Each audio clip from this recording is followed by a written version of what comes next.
Hello and welcome back as we continue onward to the theory part of my video a couple days ago regarding what little tidbits of lore we can squeeze out of Chapter 7s, as well as postulate on how the heck Smilegate is going to close out Episode 3 with so many plot threads still left open at this stage in the game.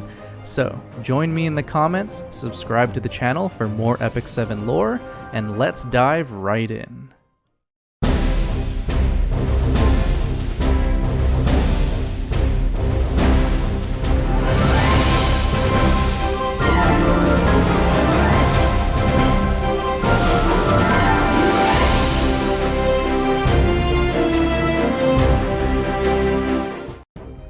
Alright, let's go through a couple interesting parts of the lore that caught my eye in Chapter 7s, from kind of significant to very significant. The first one involves Belian and her relationship with Lafundos. At the start of the chapter, we learn that Lafundos is using devices from Policia to absorb energy from defeated monsters, and then sending that energy back to Policia. In fact, the devices are absorbing more energy than what was originally agreed between the two countries, meaning that Policia is ultimately cheating out of the deal. I begin to wonder if this is intentional. We know that Belian's main objective, her main purpose for existing, is to ensure the safety of Policia. We also know that she is willing to go to extreme lengths to get that objective completed. From an extreme perspective, any nation that is not under Belian's complete control would technically threaten the safety of Policia. So, could it be possible that Belian actually rigged the devices specifically to antagonize Lafundos, so that she could wipe them off the face of Orbis? She seems to have already come up with the full plan on dealing with them, either through using Edda or her energy nuke idea, without much consultation, even before this chapter began. All she seems to be doing is entertaining the fact that Politis is technically the leader of the city. This further leads me to wonder if Belian wanted to oust Politis out of leadership from the start, especially when she says that Politis has changed from who she used to be when she made Belian. It seems like Belian came to this conclusion long ago, and was simply looking for evidence to act on it. So, the question still remains, was this war manufactured to Belian's designs? This leads nicely into my next topic between Belian and Tiwig. I think it would be incredibly thematic for them to team up by the end of Chapter 9, somehow, because it fits nicely with Belian's goals. Belian is a machine, and so her only purpose in existence is to complete an objective. In order to complete objectives, Belian needs power. Power, roughly defined, is the ability for one to change something. So Belian needs power so that she can complete her objectives. At this point in time in the lore of Episode 3, Tiwig is the most powerful entity hands down, and it would make sense if Belian at present was searching for Tiwig after discovering that it was her power that ultimately interrupted her Wizard Spire nuking plan. Let's not forget that Ervalin holds the Crimson Ore at present. Maybe by the end of Chapter 9, Belian will somehow take the ore from him and begin communing with Tiwig. Their objectives line up quite nicely. Belian wants to destroy everything that is not Policia, mainly the Sanctuary, and Tiwig seems to just want to spill blood. And who knows, if Tiwig is a Celestial, then destroying the Sanctuary could be a part of her plans as well. Win-win, right? How ironic, then, it would be if Tiwig was one of the Celestials that helped destroy Paradia, and now she would be working hand in hand with a creation of Paradia. I like that idea a lot. Also, since we're on the topic of Tiwig, I'm really hoping that Tiwig makes some kind of appearance in Chapter 9.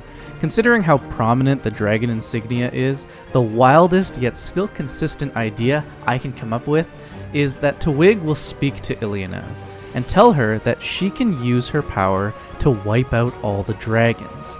All she needs to do is sacrifice all of Wintenberg's blood, which would be considerable. Ilyanev, full of rage against the dragons, as we established in her side story already, will probably agree to this and begin the ritual. Maybe Ilyenev will sacrifice some of her own blood first to gain some power when Ras arrives to stop her. The perfect chapter 9 for me would be for Ilyenev to want all the dragons gone so badly that she sacrifices herself, all of her own blood, which ends up providing Tiwig with such sublime blood that Tiwig is able to partially manifest, similar to how Fastus did with Straze's body. This would allow Tiwig to enter the scene and taunt Ras, to reveal a more celestial threat that will continue into episode 4. Maybe this all kicks off with Mortalix sensing this power and going to investigate it, because he's still technically searching for a very powerful opponent to fight. He runs into Ras again, and maybe says that this power is originating from Wintenberg, which forces our heroes to go there. This would also set up a Mortalix versus Ilyenev battle. Just think about how awesome that would be. The most powerful dragon versus the most ruthless Dragon Knight. Oh, one can only hope.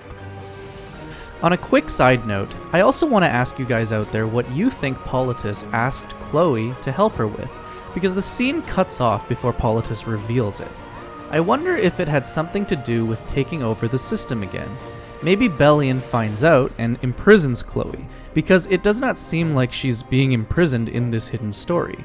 Maybe Belian tries to hack her, which is why Chloe has such an obsessively infantile personality now. But deep down, she still remembers what Politis asked of her, to retake the system from Belian, which could be translated to becoming a queen.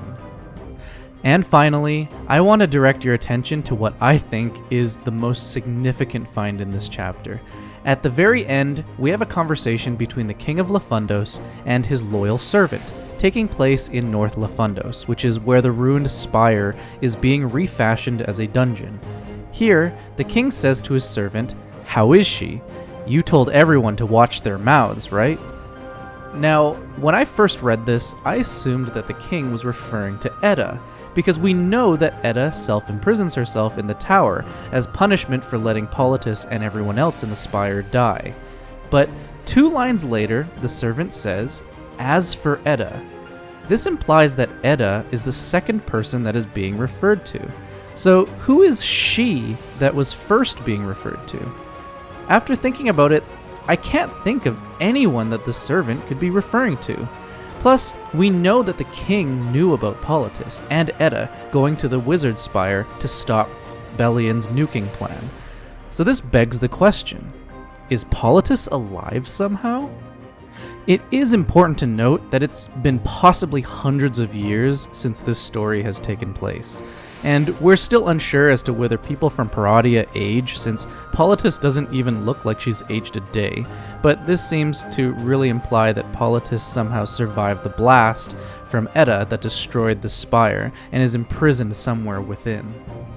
Honestly, guys, I'm at such a loss for words as to what this could mean, and it's information like this that is so small yet so impactful that gets me really excited for the future of this story. If you can think of any other explanation, please jot it down below so that we can try and figure this out, because this is just another loose end in a slew of loose ends that we can talk about regarding the end of episode 3.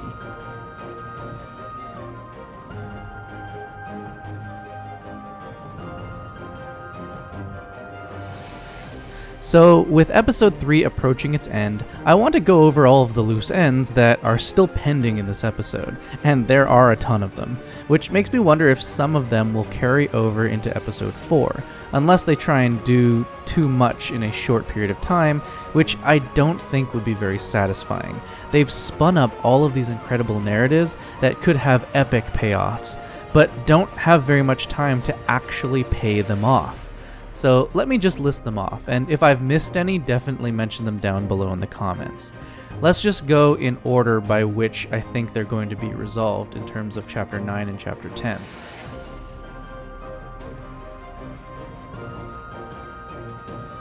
From what I can conclude, there is going to be a ton of things happening in Chapter 10, so I really hope that they can give enough time for these payoffs so that they are both impactful and meaningful rather than just feeling rushed. Now, I am acutely aware that some of these stories have huge potential for side stories, and if that's the case, then that's great. But most of these are very integral to the main story. This is why I think that some of these plot threads could bleed into the next episode, mind the pun. Anyways, let me know in the comments what you think about this analysis and about your thoughts concerning the future chapters of this episode. Do you think, most importantly, that Politis is still alive? I don't know. That could be a really interesting one to go over again sometime in the future. Of course, like and subscribe for more Epic 7 lore, and I'll see you in the next one. Until then, keep it real.